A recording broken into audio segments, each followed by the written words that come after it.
ഹരി ഓം. എല്ലാവർക്കും നാരായണീയൻ ക്ലാസ്സിലേക്ക് സ്വാഗതം. നമ്മൾ 34ാമത്തെ ദശകത്തിലെ 6 ശ്ലോകങ്ങൾ ചൊല്ലി അതിൻ്റെ വ്യാഖ്യാനവും നോക്കി. അപ്പോൾ നമുക്ക് ഇന്ന് അതിലെ ബാക്കിയുള്ള 4 ശ്ലോകങ്ങൾ 7, 8, 9, 10 ശ്ലോകങ്ങൾ ചൊല്ലി അതിൻ്റെ വ്യാഖ്യാനവും നോക്കാം. വെക്കേഷനൊക്കെ ആണല്ലോ, അപ്പോൾ ഇടയിൽ ഇങ്ങനെ കുറച്ച് ഓരോ സ്ഥലങ്ങളിലേക്കൊക്കെ പോവേണ്ടി വന്നു.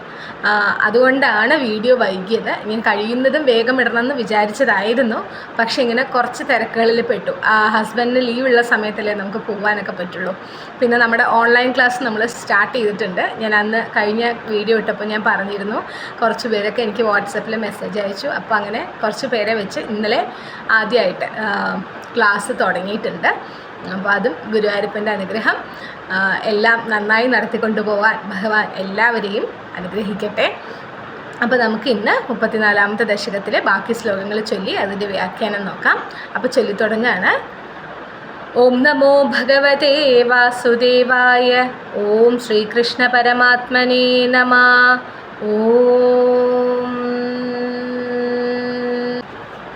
ഗീർവാണൈരർത്യമാനോ ദശമുഖനിധനം കോസലേഷു ഋഷ്യശൃംഗേ പുത്രീയാമിഷ്ടിമിഷ്ട്വാ ദദുഷി ദശരഥക്ഷ്മാഭൃതേ പായസാഗ്ര്യം തദ്ഭുക്ത്യാ തത്പുരന്ദ്രീഷ്വപി തിസൃഷു സമം ജാതഗർഭാസു ജാതോ രാമസ്ത്വം ലക്ഷ്മണേന സ്വയമധഭരതേനാപി ശത്രുഘ്നനാംനാ.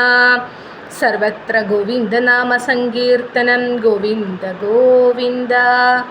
ഗീർവാണൈരർത്യമാനോ ദശമുഖനിധനം കോസലേഷു ഋഷ്യശൃംഗേ പുത്രീയാമിഷ്ടിമിഷ്ട്വാ ദദുഷി ദശരഥക്ഷ്മാഭൃതേ പായസാഗ്ര്യം തദ്ഭുക്ത്യാ തത്പുരന്ദ്രീഷ്വപി തിസൃഷു സമം ജാതഗർഭാസു ജാതോ രാമസ്ത്വം ലക്ഷ്മണേന സ്വയമധഭരതേനാപി ശത്രുഘ്നനാംനാ. കോദണ്ഡീ കൗശികസ്യ ക്രതുവരമവിതും ലക്ഷ്മണേനാനുയാതോ യാതോ ഭൂസ്താതവാച മുനികഥിതമനുദ്വന്ദ്വശാന്താധ്വകേത. നൃണാം ത്രാണായ ബാണൈർമുനിവചനബലാത്താടകാം പാടയിത്വാ ലബ്ധ്വാസ്മാദസ്ത്രജാലം മുനിവനമഗമോ ദേവസിദ്ധാശ്രമാഖ്യം. മാരീചം ദ്രാവയിത്വാ മഖശിരസി ശരൈരണ്യരക്ഷാംസി നിഘ്നൻ കല്യാം കുർവന്നഹല്യാം പതിപദരജസാ പ്രാപ്യ വൈദേഹഗേഹം. ഭിന്ദാനശ്ചാന്ദ്രചൂഡം ധനുരവനിസുതാമിന്ദിരാമേവ ലബ്ധ്വാ രാജ്യം പ്രാതിഷ്ഠതാസ്ത്വം ത്രിഭിരപി ച സമം ഭ്രാതൃവീരൈ സദാരൈ. ആരുന്ദാനേരുഷാന്തേ ഭൃഗുകുലതിലകേ സംക്രമയ്യസ്വതേജോ യാതേ യാതോസ്യ യോധ്യാം സുഗമിഹ നിവസൻ കാന്തയാ കാന്തമൂർത്തേ. ശത്രുഘ്നേനൈകദാതോ ഗദവതി ഭരതേ മാതുലസ്യാദിവാസം താതാരബ്ധോഭിഷേകസ്തവ കില വിഹത കേകയാദീശപുത്ര്യാ. താതോക്യായാതു കാമോ വനമനുജവധൂ സംയുതശ്ചാപദാര പൗരാനാരുധ്യമാർഗേ ഗുഹനിലയഗതസ്ത്വം ജഡാചീരധാരീ. നാവാസന്ദീര്യഗംഗാമതിപദവി പുനസ്തംഭരധ്വാജമാരാനത്വാ തദ്വാക്യഹേതോരതിസുഗമവസശ്ചിത്രകൂടേ ഗിരീന്ദ്രേ. ശ്രുത്വാ പുത്രാർത്തിഖിന്നം ഖലു ഭരതമുഖാത് സ്വർഗയാതം സ്വതാതം തപ്തോ ദത്വാംബു തസ്മൈ നിദദിത ഭരതേ പാതുകാം മേദിനീഞ്ച. അത്രിം നത്വാദഗത്വാ വനമതിവിപുലം ദണ്ഡകം ചണ്ഡകായം ഹത്വാ ദൈത്യം വിരാധം സുഗതിമകലയശ്ചാരുഭോഷാരഭംഗീം. ഇനി ഏഴാമത്തെ ശ്ലോകം ചൊല്ലാം. നത്വാഗസ്ത്യം സമസ്താശരനികരസപത്രാകൃതിം താപസേഭ്യ പ്രത്യൈശ്രൗഷി പ്രിയൈഷി തദനുച മുനിനാ വൈഷ്ണവേ ദിവ്യചാപേ ബ്രഹ്മാസ്ത്രേ ചാപി തത്തേ പതിപിതൃസുഹൃതം വീക്ഷ്യ ഭൂയോ ജടായും മോദാദ്ഗോദാതടാന്തേ പരിരമസി പുരാ പഞ്ചവട്ട്യാം വധൂട്യാ. നത്വാഗസ്ത്യം സമസ്താശരനികരസപത്രാകൃതിം താപസേഭ്യ പ്രത്യൈശ്രൗഷി പ്രിയൈഷി തദനുച മുനിനാ വൈഷ്ണവേ ദിവ്യചാപേ ബ്രഹ്മാസ്ത്രേ ചാപി തത്തേ പതിപിതൃസുഹൃതം വീക്ഷ്യ ഭൂയോ ജടായും മോദാദ്ഗോദാതടാന്തേ പരിരമസി പുരാ പഞ്ചവട്ട്യാം വധൂട്യാ. ഏഴാമത്തെ ശ്ലോകത്തിൻ്റെ വ്യാഖ്യാനം പറയുന്നതിന് മുമ്പ് നമ്മൾ ഇതുവരെ ചൊല്ലിയ 6 ശ്ലോകങ്ങളുടെ വ്യാഖ്യാനം ഒന്ന് ചുരുക്കി നോക്കാം.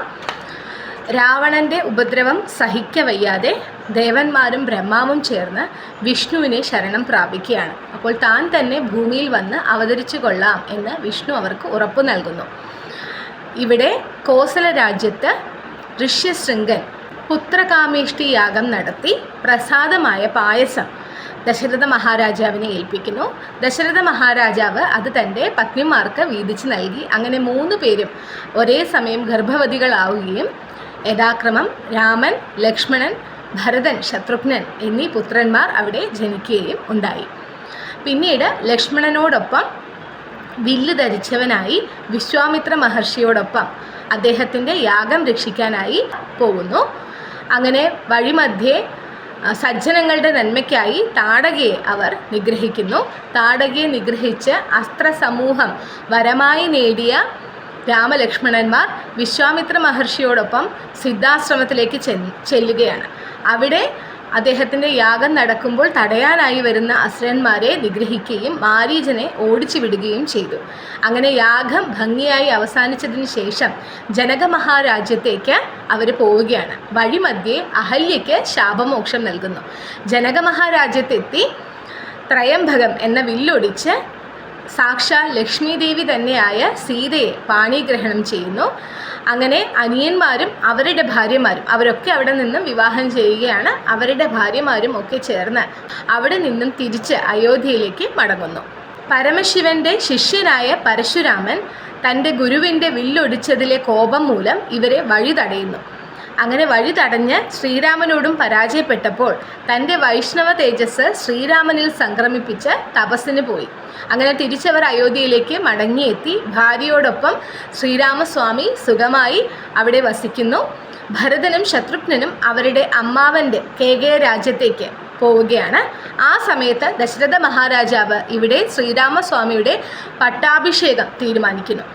മന്ദരയുടെ വാക്ക് കേട്ട് മനസ്സിളകിയ കൈകേയ രാജ്ഞി ചോദിക്കാതെ വച്ചിരുന്ന തൻ്റെ 2 വരങ്ങളും ഈ സമയത്ത് ചോദിക്കുകയാണ്. അതിലെ ആദ്യത്തെ വരം എന്ന് പറയുന്നത് ശ്രീരാമസ്വാമി 14 വർഷം വനവാസം അനുഭവിക്കണമെന്നും ഭരതനെ യുവരാജാവായി അഭിഷേകം ചെയ്യണം എന്നുള്ളതുമായിരുന്നു. അങ്ങനെ പിതാവിൻ്റെ വാക്കുകൾ ഒരിക്കലും തെറ്റാവാൻ പാടില്ല എന്നുള്ളത് കൊണ്ട് തന്നെ ശ്രീരാമസ്വാമി സീതയോടും ലക്ഷ്മണനോടും കൂടി വനവാസത്തിന് പുറപ്പെടുകയാണ്. വില്ല് ധരിച്ചവനായി സീതയോടും ലക്ഷ്മണനോടും കൂടി അങ്ങനെ രാജ്യത്ത് നിന്നും ഇറങ്ങുകയാണ് അവർ. അങ്ങനെ ഗുഹൻ്റെ വസതിയിൽ എത്തിച്ചേരുന്നു. അവിടെ നിന്ന് ജടയും വൽക്കലവും ഒക്കെ അണിഞ്ഞ് ഗംഗാനദി കടന്ന് ഭരദ്വാജ ആശ്രമത്തിലെത്തുന്നു. അങ്ങനെ ഭരദ്വാജ മഹർഷിയുടെ അനുവാദത്തോടു കൂടി ചിത്രകൂടം എന്ന പർവ്വതത്തിലേക്ക് അവർ താമസം മാറുകയാണ്. അങ്ങനെ അവിടെ താമസിച്ചു വരുന്ന സമയത്ത് ഭരതൻ എല്ലാ പരിവാരങ്ങളോടും കൂടി ഇവരെ കാണാനായി അവിടെ എത്തുന്നു. ഭരതൻ്റെ വാക്കുകളിൽ നിന്നും പുത്രദുഃഖം മൂലം സ്വർഗം ഗമിച്ചവനായ തൻ്റെ പിതാവിനെക്കുറിച്ച് അറിഞ്ഞ ശ്രീരാമസ്വാമി അത്യധികം സങ്കടത്തിലാവുകയും തൻ്റെ പിതാവിന് വേണ്ടിയുള്ള ശ്രാദ്ധകർമ്മങ്ങളൊക്കെ നിർവഹിക്കുന്നു. അതിനുശേഷം തൻ്റെ പാതുകങ്ങളും രാജ്യത്തെയും ഭരതനെ ഏൽപ്പിച്ച് അത്രി മഹർഷിയെ നമസ്കരിച്ച് ദണ്ഡകവനത്തിലേക്ക് കടക്കുന്നു.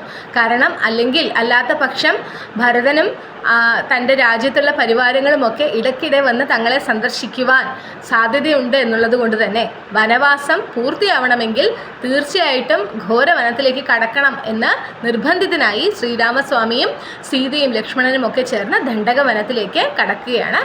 അവിടെ വെച്ച് വിരാതൻ എന്നു പേരുള്ള രാക്ഷസനെ നിഗ്രഹിച്ച് പിന്നീട് ശരഭംഗ മുനിയുടെ ആശ്രമത്തിലെത്തി അദ്ദേഹത്തിൻ്റെ സ്വർഗപ്രാപ്തി എന്ന ആഗ്രഹവും സാധിച്ചു കൊടുക്കുന്നു. അതുവരെയാണ് നമ്മൾ പറഞ്ഞു നിർത്തിയത്. ഇനി നമുക്ക് 7ാമത്തെ ശ്ലോകത്തിൻ്റെ വ്യാഖ്യാനം നോക്കാം. ശരഭംഗ ആശ്രമത്തിലെത്തി ശരഭംഗ മഹർഷിക്ക് സ്വർഗപ്രാപ്തിയും നേടിക്കൊടുത്തതിന് ശേഷം അവർ അഗസ്ത്യ മഹർഷിയുടെ അടുത്താണ് എത്തുന്നത്. അപ്പോൾ അഗസ്ത്യ മഹർഷിയുടെ അനുഗ്രഹം വാങ്ങി രാമൻ അവിടെ അദ്ദേഹത്തിനൊരു പ്രതിജ്ഞ ചെയ്തു കൊടുക്കുകയാണ്. അവിടെ തപസ്സിനും യജ്ഞത്തിനും വിഘ്നം വരുത്തുവാനായി വരുന്ന രാക്ഷസന്മാരെ ഉന്മൂലനം ചെയ്തു കൊള്ളാം എന്ന് പ്രതിജ്ഞ ചെയ്തു കൊടുത്തു. പിന്നീട് അഗസ്ത്യ മഹർഷിയുടെ അനുഗ്രഹം വാങ്ങി അവരവിടെ നിന്നും പഞ്ചവടിക്ക് തിരിക്കുകയാണ്. പഞ്ചവടിയിലേക്ക് പോകുന്ന വഴിയെ തൻ്റെ അച്ഛൻ്റെ സുഹൃത്തായ ജടായുവിനെ കണ്ട് അവർക്ക് അത്യധികം ആനന്ദമുണ്ടാവുന്നു. അവിടെ നിന്നും പഞ്ചവടിയിലെത്തി. പഞ്ചവടി എന്ന് പറയുന്നത് ഗോദാവരിയുടെ തീരത്തുള്ള ഒരു പ്രദേശമാണ്. അപ്പോൾ ഗോദാവരി നദിയിലുള്ള സ്നാനവും ആ ജലത്തിൽ തട്ടി വരുന്ന കുളിർക്കാറ്റും ഒക്കെ കൊണ്ട് തന്നെ ആ ഒരു പ്രദേശം വളരെയധികം ആനന്ദവും ശാന്തതയും നിറഞ്ഞതായിരുന്നു. അപ്പോൾ അവിടെ കായ്കനികളൊക്കെ സുലഭമായി കിട്ടുന്ന ഒരു സ്ഥലത്ത് അവരൊരു പർണശാല നിർമ്മിച്ച് ശ്രീരാമനും സീതാദേവിയും ലക്ഷ്മണനും കൂടി സുഖമായി അവിടെ വസിച്ചു എന്നുള്ളതാണ് ഈ ശ്ലോകത്തിൻ്റെ ചുരുക്കിയ വ്യാഖ്യാനം. ഇനി നമ്മൾ അതിനെ കുറച്ചുകൂടി വിശദീകരിച്ച് പറയുകയാണെങ്കിൽ ശരഭംഗ ആശ്രമത്തിൽ നിന്നും അവർ തിരിച്ചെത്തുന്നത് അഗസ്ത്യ മഹർഷിയുടെ അടുത്തേക്കാണ്. അപ്പോൾ ആ അഗസ്ത്യ മഹർഷിയുടെ അടുത്തെത്തുമ്പോൾ അവിടെ ഉണ്ടായിരുന്ന ഒരു പ്രശ്നം എന്ന് പറയുന്നത് അവിടെയുള്ള വനങ്ങളിലും അതിൻ്റെ പരിസര പ്രദേശങ്ങളിലുമൊക്കെ ആയിട്ട് ഒട്ടേറെ താപസന്മാർ തപസ്സനുഷ്ഠിക്കുകയും യജ്ഞങ്ങൾ ചെയ്യുകയുമൊക്കെ പതിവായിരുന്നു. ആ യജ്ഞങ്ങളൊക്കെയും മുടക്കാനായി രാക്ഷസന്മാർ വല്ലാതെ കണ്ട് ശ്രമിച്ചുകൊണ്ടിരുന്നു. അതായത് ഇവരെ എപ്പോഴും ഉപദ്രവിച്ചു കൊണ്ടിരിക്കുന്നു രാക്ഷസന്മാർ. ഈ യജ്ഞങ്ങളും തപസ്സും ഒക്കെ നടത്തുന്നത് നന്മയ്ക്ക് വേണ്ടിയിട്ടാണ്.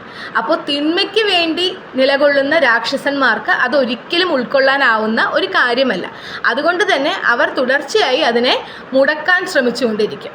അപ്പോൾ ശ്രീരാമസ്വാമി അഗസ്ത്യ മഹർഷിക്ക് വാക്ക് കൊടുക്കുകയാണ്, പ്രതിജ്ഞ ചെയ്ത് കൊടുക്കുകയാണ്.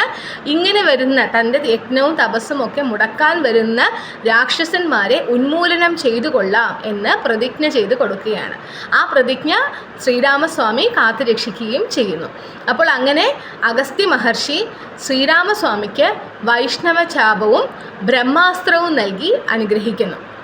അങ്ങനെ അഗസ്ത്യ മഹർഷിയുടെ അനുഗ്രഹം വാങ്ങി അദ്ദേഹത്തിൻ്റെ നിർദ്ദേശപ്രകാരം ശ്രീരാമസ്വാമി സീതയും ലക്ഷ്മണനോടുമൊപ്പം പഞ്ചവടിയിലേക്ക് തിരിക്കുകയാണ്.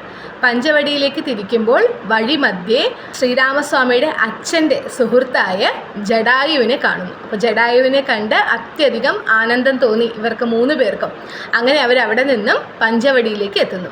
പഞ്ചവടി എന്ന് പറയുന്നത് ഗോദാവരി നദീതീരത്തുള്ള ഒരു ശാന്തവും സുന്ദരവുമായിട്ടുള്ളൊരു പ്രദേശമാണ്.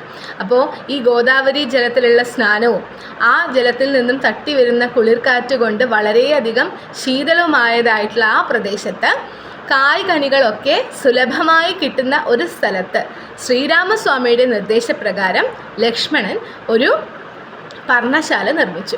അപ്പോൾ അവിടെയുള്ള വാസം ശ്രീരാമസ്വാമിക്കും സീതാദേവിക്കും അത്യധികം സന്തോഷവും അനുഭൂതിയും ഒക്കെ തരുന്ന ഒരു സ്ഥലമായിരുന്നു. അവിടെയുള്ള വാസം അത്രയധികം മനോഹരമായിരുന്നു. അങ്ങനെ ലക്ഷ്മണനോടൊപ്പം ശ്രീരാമസ്വാമിയും സീതാദേവിയും ആ പർണശാലയിൽ സുഖമായി വസിച്ചു എന്നുള്ളതാണ് പറയുന്നത്. മാത്രമല്ല ലക്ഷ്മണൻ്റെ ശുശ്രൂഷകൾ എന്ന് പറയുന്നത് അത്യധികം ഭക്തി കലർന്നത് കൂടിയായിരുന്നു. അപ്പോൾ ലക്ഷ്മണൻ്റെ ശുശ്രൂഷയും ആ മനോഹരമായിട്ടുള്ള പ്രദേശത്തുള്ള വാസവുമൊക്കെ ശ്രീരാമസ്വാമിക്കും സീതാദേവിക്കുമൊക്കെ വനവാസത്തിലാണ് എന്ന് പോലും മറക്കുന്ന രീതിയിലുള്ളതായിരുന്നു എന്നുള്ളതാണ് 7ാമത്തെ ശ്ലോകത്തിൽ വിവരിക്കുന്നത്. ഇനി നമുക്ക് 8ാമത്തെ ശ്ലോകം ചൊല്ലാം.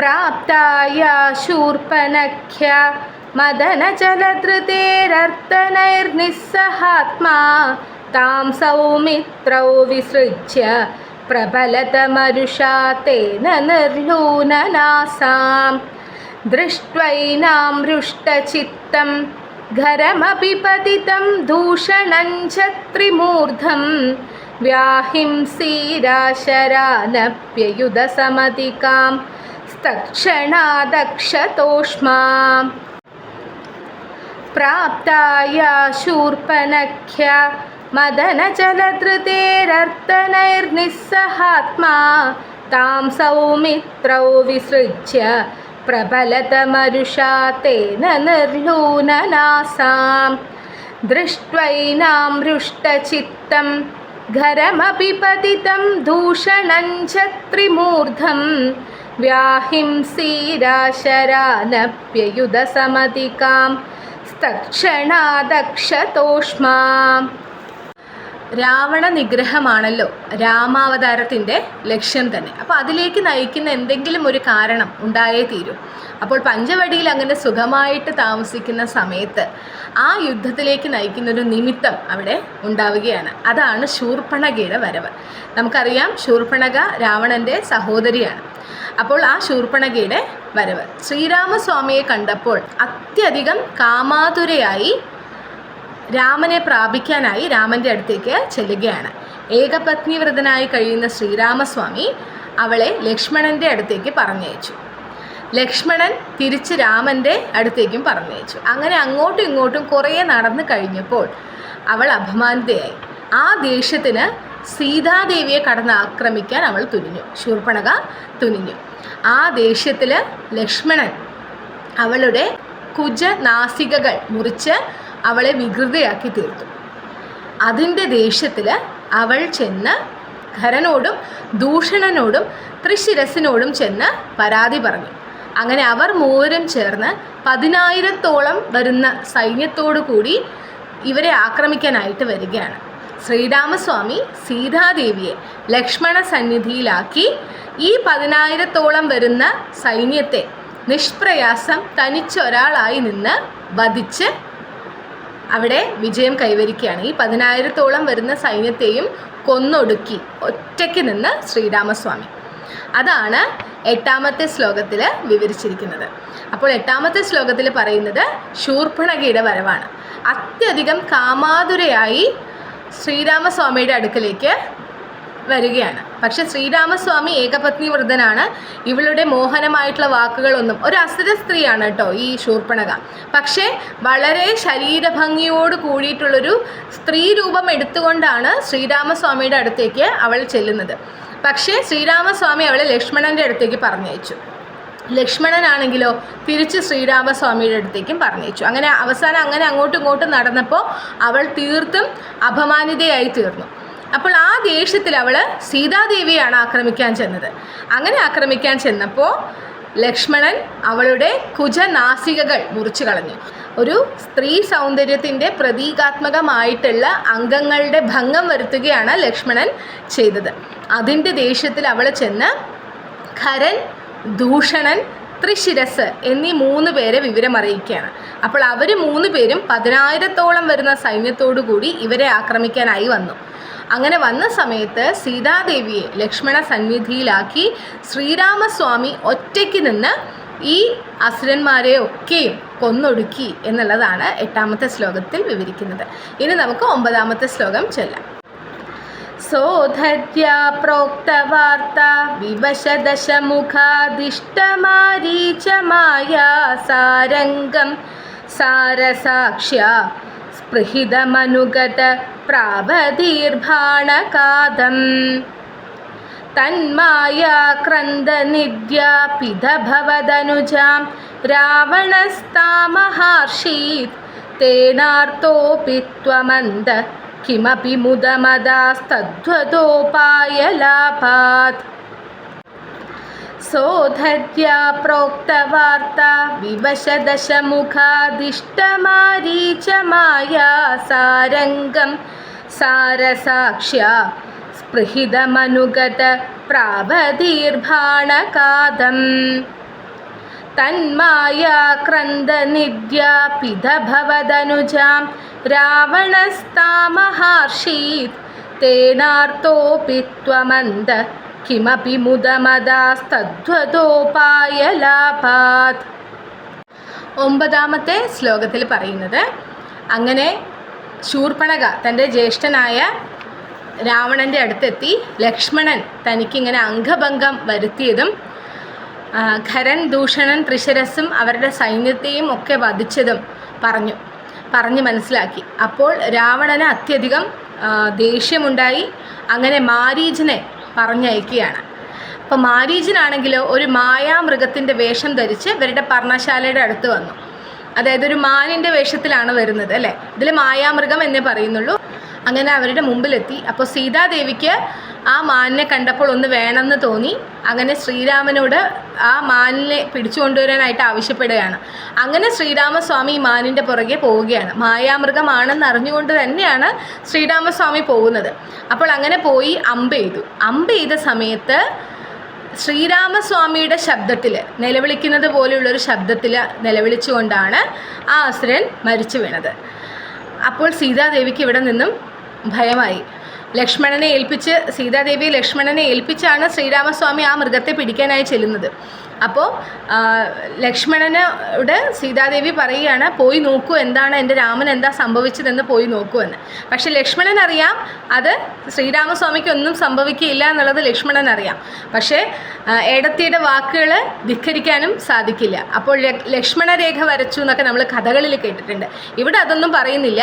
അങ്ങനെ ശ്രീരാമസ്വാമിക്ക് എന്താണ് സംഭവിച്ചതെന്ന് അറിയാൻ വേണ്ടി ലക്ഷ്മണൻ പോയി എന്താ സംഭവിച്ചതെന്നറിയാൻ. ആ സമയം നോക്കി ആ പർണശാലയിലേക്ക് ഭിക്ഷയാചിക്കാൻ ഒരു സന്യാസിയുടെ രൂപത്തിൽ, ഒരു വൃദ്ധനായ സന്യാസിയുടെ രൂപത്തിൽ രാവണൻ കടന്നു ചെന്ന് സീതാദേവിയെ അപഹരിച്ച് കൊണ്ടുപോയി. ആ ലക്ഷ്മണരേഖ മറികടക്കരുതെന്ന് പറഞ്ഞിട്ടാണ് ലക്ഷ്മണൻ പോകുന്നത്. ഈ വൃദ്ധനായി വന്ന സന്യാസി ഇങ്ങോട്ട് വന്ന് തരൂ, ഭിക്ഷ ഇങ്ങോട്ട് വന്ന് തരുമെന്ന് പറയുന്നു. ഇങ്ങോട്ട് വരാൻ പറയുമ്പോൾ കേൾക്കുന്നില്ല. അങ്ങനെ സീതാദേവി ആ രേഖ കടന്നു പോവാൻ നിർബന്ധിതയായി എന്നുള്ളതൊക്കെ നമ്മൾ കഥകളിലൂടെയും ഈ രാമായണ കഥ പശ്ചാത്തലമാക്കി എടുത്തിട്ടുള്ള TV ഷോസിലൊക്കെ നമ്മൾ കണ്ടിട്ടുണ്ടാവും. അപ്പോൾ അതുപോലെ തന്നെ പർണശാലയിൽ കയറി സീതാദേവിയെ രാവണൻ അപഹരിച്ച് കൊണ്ടുപോയി. അപ്പോൾ സീതാദേവിയെ അപഹരിച്ചു കൊണ്ടുപോയപ്പോൾ ശ്രീരാമസ്വാമിക്ക് വിഷമമുണ്ടായെങ്കിലും ഇവിടെ ഭട്ടതിരിപ്പാട് പറയുന്നു, രാവണനിലേക്ക് എത്താൻ, രാവണനെ നിഗ്രഹിക്കാൻ ഒരു നിമിത്തമുണ്ടായതില്ല, ഒരു കാരണം വീണ് കിട്ടിയതിൽ ചെറിയൊരു സന്തോഷവും ഇല്ലാതെ ഇരുന്നില്ല എന്ന് ഭട്ടതിരിപ്പാട് പറയുന്നു. അത്രയേ ഉള്ളൂ 9ാമത്തെ ശ്ലോകത്തിൽ വിശദീകരിക്കുന്നത്.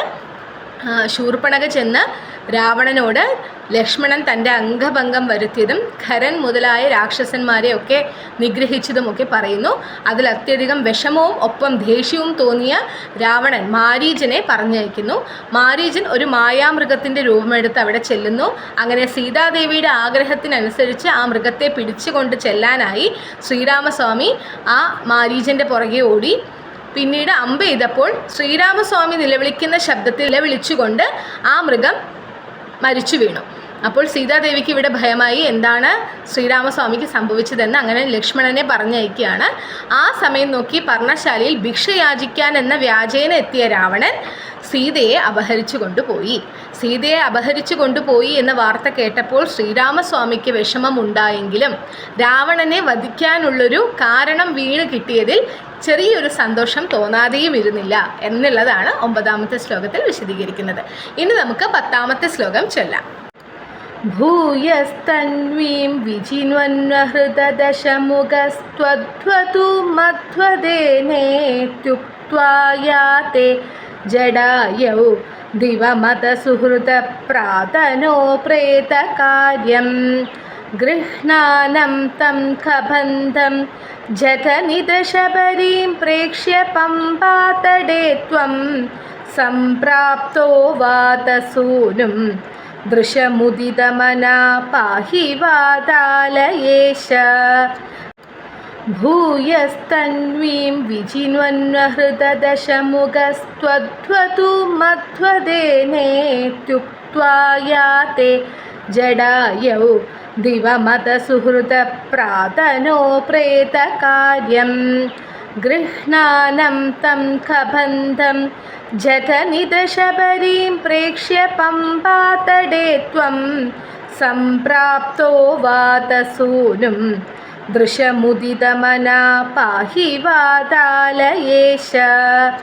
അങ്ങനെ 34-ാമത്തെ ദശകത്തിലെ അവസാന ശ്ലോകം 10-ാമത്തെ ശ്ലോകത്തിൽ വിവരിക്കുന്നത്, അങ്ങനെ രാമനും ലക്ഷ്മണനും ചേർന്ന് സീതാദേവിയെ അന്വേഷിച്ചുകൊണ്ട് നടക്കുകയാണ്.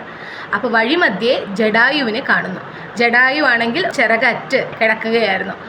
അപ്പോൾ ജടായു പറഞ്ഞു, രാവണൻ സീതാദേവിയെയും കൊണ്ട് തെക്കോട്ടേക്ക് പോയ വിവരം പറഞ്ഞു കൊടുക്കുകയാണ്.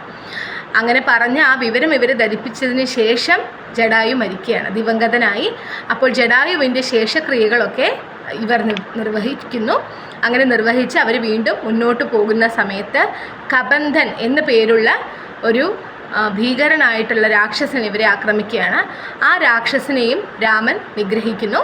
അങ്ങനെ പിന്നീട് മുന്നോട്ട് പോകുന്ന സമയത്ത് ശബര്യാശ്രമത്തിൽ എത്തുകയാണ്. അവിടെ ശബരിയുടെ സത്കാരങ്ങളൊക്കെ സ്വീകരിച്ച് സന്തോഷം കൊണ്ട് ആ ശബരിക്ക് പരമപദം ലഭിക്കുമെന്ന് അനുഗ്രഹിച്ച് വീണ്ടും അവർ മുന്നോട്ട് നടക്കുന്നു. അങ്ങനെ മുന്നോട്ട് നടക്കുന്ന സമയത്ത് ബ്രഹ്മചാരിയായ ഹനുമാൻ സ്വാമിയെ കാണാൻ ഇടവരികയാണ്. ഹനുമാനും രാമനും തമ്മിൽ കാണുകയാണ്. അപ്പോൾ അങ്ങനെ അവരുടെ സംഗമം ഇവർക്ക് ഒരുപാട് സന്തോഷത്തെ ഉണ്ടാക്കുന്നു. അത്ര വരെയാണ് 34-ാമത്തെ ദശകത്തിലെ അവസാന ശ്ലോകത്തിൽ രാമായണ കഥ പറഞ്ഞു നിർത്തുന്നത്. അപ്പോൾ വിഷ്ണുവും രാമനും കൃഷ്ണനും ഒക്കെയായ ഗുരുവായൂരപ്പ, അങ്ങ് എന്നെയും അനുഗ്രഹിക്കണമേ എന്ന് ഭട്ടതിരിപ്പാട് ഈ ശ്ലോകത്തിൽ പറയുന്നു. അപ്പോൾ 10-ാമത്തെ ശ്ലോകത്തിൽ അത്രയേ ഉള്ളൂ മനസ്സിലാക്കാൻ. ഇവർ രാമനും ലക്ഷ്മണനും ചേർന്ന് സീതാദേവിയെ അന്വേഷിച്ച് ഇങ്ങനെ മുന്നോട്ട് പോവുകയാണ്. അങ്ങനെ മുന്നോട്ട് പോകുന്ന സമയത്ത് ജടായുവിനെ കാണുന്നു. ജടായു ആണെങ്കിലോ ഈ രാവണൻ സീതാദേവിയെ തട്ടിക്കൊണ്ടു പോകുന്ന സമയത്ത് മനസ്സിലാക്കി സീതാദേവിയാണെന്നല്ലേ, അങ്ങനെ മനസ്സിലാക്കി അവരെ തടയാൻ ശ്രമിക്കുകയാണ്. ആ തടയാൻ ശ്രമിച്ചപ്പോൾ ചിറകറ്റ് അവിടെ വീഴുകയാണ് ജടായു. അപ്പോൾ ആ ജീവൻ അവിടെ ശേഷിച്ചു. ശ്രീരാമസ്വാമിയെ കണ്ട് ഈ വിവരം ധരിപ്പിക്കുന്നത് വരെ ആ ജീവൻ അവിടെ ശേഷിച്ചു. അങ്ങനെ ഇവരെ കണ്ട് വിവരം പറഞ്ഞപ്പോൾ ആ ജടായു എന്ന പക്ഷിശ്രേഷ്ഠൻ മരിച്ചു വീഴുകയാണ്. ആ പക്ഷിശ്രേഷ്ഠൻ്റെ അന്ത്യകർമ്മങ്ങളൊക്കെ നടത്തി നിർവഹിച്ച് ഇവർ വീണ്ടും മുന്നോട്ട് പോവുകയാണ്. അങ്ങനെ മുന്നോട്ട് പോകുന്ന സമയത്ത് കബന്ധൻ എന്നു പേരുള്ള ഒരു രാക്ഷസൻ ഇവരെ ആക്രമിക്കാൻ എത്തുന്നു. ആ രാക്ഷസനെ ശ്രീരാമസ്വാമി നിഗ്രഹിക്കുകയും ചെയ്യുന്നു. പിന്നീടും ഇവരിങ്ങനെ മുന്നോട്ട് പോകുന്ന സമയത്ത് ശബര്യാശ്രമത്തിലെത്തി. അവിടെ ശബരി എന്നു പേരുള്ള ഒരു ഉത്തമ ഭക്തയുടെ സൽക്കാരം സ്വീകരിക്കാൻ അവിടെ സൽക്കാരം സ്വീകരിച്ച് അവരവിടെ ഇരുന്നു, ശബര്യാശ്രമത്തിൽ ഇരുന്നു. അപ്പോൾ നമ്മൾ അങ്ങനെ ഒരു കഥ കേട്ടിട്ടുണ്ടാവും അല്ലേ, ശബരി എന്ന് പറയുന്ന ആ ഭക്ത ശ്രീരാമസ്വാമിക്ക് ഫലങ്ങളൊക്കെ കൊണ്ടുവന്ന് കൊടുക്കുന്ന സമയത്ത് അത് കടിച്ചു നോക്കി നല്ലതാണെങ്കിൽ കൊടുക്കുന്നു എന്നുള്ളത്. അപ്പോൾ ഭക്ത എച്ചിലാക്കിയതാണോ ഭഗവാന് കൊടുക്കുന്നത് എന്നുള്ളത് വരും. പക്ഷേ ഏറ്റവും ഉത്തമമായിട്ടുള്ളത് മാത്രമേ എൻ്റെ സ്വാമിക്ക് ഞാൻ നൽകുകയുള്ളൂ എന്നുള്ളതായിരുന്നു ആ ഭക്തയുടെ മനസ്സിലുണ്ടായിരുന്നു. അപ്പോൾ അതിൽ കറ കളഞ്ഞ ഭക്തിയാണല്ലോ ഉള്ളത്. അതുകൊണ്ട് തന്നെ അതിലേറെ ആ സൽക്കാരത്തിലേറെ സന്തുഷ്ടരായിരുന്നു ശ്രീരാമനും ലക്ഷ്മണനും. പിന്നെ അവിടെ നിന്നും നേരെ നടന്ന് കിഷ്കിന്ധയ്ക്ക് അടുത്ത് എത്തുകയാണ്. അപ്പോൾ അവിടെ നിന്നും ഹനുമാൻ സ്വാമിയെ കാണാൻ ഇടവരികയാണ്. ഹനുമാൻ സ്വാമിയും ശ്രീരാമസ്വാമിയും തമ്മിൽ കണ്ടുമുട്ടുകയാണ്. ശ്രീരാമസ്വാമിയുടെ ഏറ്റവും പരമഭക്തനാണ് ആഞ്ജനേയസ്വാമി അല്ലേ. നമ്മൾ പറയും രാമായണം നമ്മൾ വായിക്കുകയാണെങ്കിൽ, വീട്ടിലിരുന്ന് ചൊല്ലുകയാണെങ്കിൽ ആ രാമായണ കഥ കേൾക്കാൻ ഹനുമാൻ സ്വാമി അവിടെ എത്തിയിരിക്കുമെന്നാണ് പറയുന്നത്. അത്രയധികം രാമനോട് ഭക്തിയുള്ള ഒരു പുണ്യജന്മമാണ് ആഞ്ജനേയസ്വാമി. അപ്പോൾ അങ്ങനെ ഹനുമാൻ സ്വാമിയും ശ്രീരാമനും തമ്മിൽ കണ്ടുമുട്ടുന്ന ഭാഗം വരെ ഈ 34-ാമത്തെ ദശകത്തിലെ 10-ാമത്തെ ശ്ലോകത്തിൽ ഭട്ടതിരിപ്പാട് പറഞ്ഞു നിൽക്കുന്നു. അങ്ങനെയൊക്കെയുള്ള ഗുരുവായൂരപ്പ, അങ്ങ് എന്നെയും രക്ഷിക്കണമേ എന്ന് പറഞ്ഞുകൊണ്ടാണ് 34-ാമത്തെ ദശകം ഇവിടെ അവസാനിപ്പിക്കുന്നത്. അപ്പോൾ നമുക്ക് ഇന്ന് ചൊല്ലിയ 4 ശ്ലോകങ്ങളും ഒന്നുകൂടി ചൊല്ലാം. നത്വാഗസ്ത്യം സമസ്താശരനികരസപത്രാകൃതിം താപസേഭ്യ പ്രത്യൈശ്രൗഷി പ്രിയൈഷി തദനുച മുനിനാ വൈഷ്ണവേ ദിവ്യചാപേ ബ്രഹ്മാസ്ത്രേ ചാപി തത്തേ പതിപിതൃസുഹൃതം വീക്ഷ്യ ഭൂയോ ജടായും മോദാദ്ഗോദാതടാന്തേ പരിരമസി പുരാ പഞ്ചവഠ്യാം വധൂട്യാ പ്രാപ്തായ ശൂർപനഖ്യ മദനചലധൃതേരർത്തനൈർനിസ്സഹാത്മാ താം സൗമിത്രൗ വിസൃജ്യ പ്രബലതമരുഷാ തേന നിർലൂനനാസാം ദൃഷ്ട്വൈനാം ഹൃഷ്ടചിത്തം ഘരമപി പതിതം ദൂഷണം ച ത്രിമൂർധം വ്യാഹിംസീരാശരാനപ്യയുധസമതികാം തക്ഷണാദക്ഷതോഷ്മാം സോധര്യാ പ്രോക്തവാർത്താ വിവശദശമുഖാദിഷ്ടമാരീചമായാ സാരംഗം സാരസാക്ഷ്യാ സ്പൃഹിതമനുഗത പ്രാവതീർഭാണകാദം തന്മായാക്രന്ദനിദ്യാപിതഭവദനുജാം രാവണസ്താമഹാർഷീത് തേനാർത്തോപി ത്വമന്ത കിമപി മുദമദാസ്തദ്വതോപായലാപാത് ഭൂയസ്തന്വീം വിജിന്വന്വഹൃദദശമുഖസ്ത്വദ്വതു മധ്വദേനേത്യുക്ത്വാ യാത്തെ ജഡായൗ ദിവമതസുഹൃതപ്രാതനോ പ്രേതകാര്യം ഗൃഹ്ണാനം തം ഖബന്ധം ജഠനിദശബരീം പ്രേക്ഷ്യ പമ്പാതടേ ത്വം സംപ്രാപ്തോ വാതസൂനും ദൃശമുദിതമനാ പാഹി വാതാലയേശ. സർവത്ര ഗോവിന്ദനാമ സങ്കീർത്തനം. ഗോവിന്ദ ഗോവിന്ദ. അപ്പോൾ എല്ലാവരും തുടർന്നും വീഡിയോസൊക്കെ കാണണം. ഈ വീഡിയോസൊക്കെ ഉപകാരപ്രദമാവും എന്ന് തോന്നുന്നവരിലേക്ക് ഷെയർ ചെയ്ത് എത്തിക്കുക. പിന്നെ നിങ്ങളുടെ എന്തെങ്കിലും അഭിപ്രായങ്ങളുണ്ടെങ്കിൽ തീർച്ചയായിട്ടും അത് കമൻറ്റുകളിൽ അറിയിക്കുകയും വേണം. അപ്പോൾ എല്ലാവരെയും ഗുരുവായൂരപ്പൻ അനുഗ്രഹിക്കട്ടെ. നാരായണീയം ഇതുപോലെ തന്നെ ചൊല്ലി ഗുരുവായൂരപ്പനെ വിളിച്ചുകൊണ്ട് നമുക്ക് മുന്നോട്ട് പോകുവാൻ ആ ഭഗവാന്റെ അനുഗ്രഹം ഉണ്ടാവട്ടെ. അപ്പോൾ വീണ്ടും അടുത്ത വീഡിയോ ആയിട്ട് വരാം. രാമായണ കഥയുടെ ബാക്കി ഭാഗം 35ാമത്തെ ദശകത്തിലാണ്. ആ ഭാഗവുമായിട്ട് ഉടനെ തന്നെ വരാം. അതുവരെ ഹരിയോ.